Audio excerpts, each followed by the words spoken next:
Je pratique au cabinet l'approche centrée sur la personne qui a été créée par le célèbre psychologue Carl Rogers.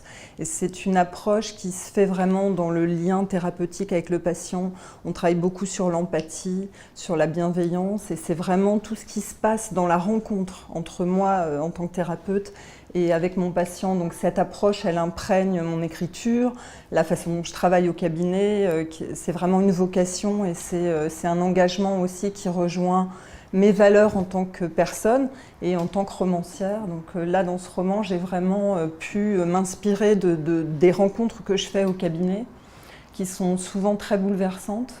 Les patients viennent avec un vrai engagement, ils me font confiance. Donc je suis très émue par leur courage et j'ai un peu abordé mon personnage Raphaël, qui est l'héroïne de mon roman, un peu comme je pourrais aborder, comme j'aborde en fait mes patients au cabinet. J'ai écrit un roman, c'est une vraie histoire qui se lie, il y a des personnages attachants, il y a un lieu qui est très vivant, mais j'ai aussi vraiment mis dans ce personnage ce que je peux traverser avec mes patients au cabinet, c'est-à-dire les différentes phases de leur processus intérieur.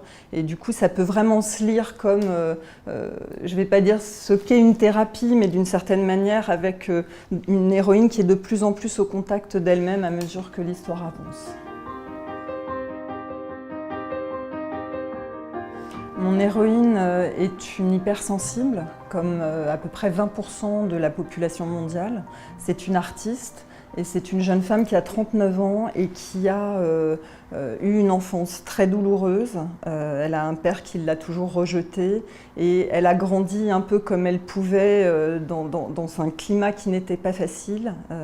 Elle a donc beaucoup de blessures d'enfance, mais qu'elle n'a pas eu le temps ou la possibilité de soigner. Donc elle a grandi, elle a mis en place, comme beaucoup d'entre nous à certains moments, un système de défense pour pouvoir continuer à avancer. Et c'est seulement à 39 ans qu'elle apprend la mort de son père et que là, tout ce qu'elle pensait avoir fui, réglé et qu'elle avait en fait enfoui en elle ressurgit. Et c'est là qu'elle est complètement démunie. Donc c'est une héroïne qui ne sait pas qui elle est, ne sait pas ce qui lui arrive, ne comprend pas ce qui se passe pour elle. Et elle a vraiment fui dans son art parce qu'elle est peintre. Et en fait, c'est vraiment la peinture qui lui a permis d'anesthésier ses blessures, donc de fuir le monde réel dans la création. Et lorsque son père meurt, elle n'arrive plus à créer.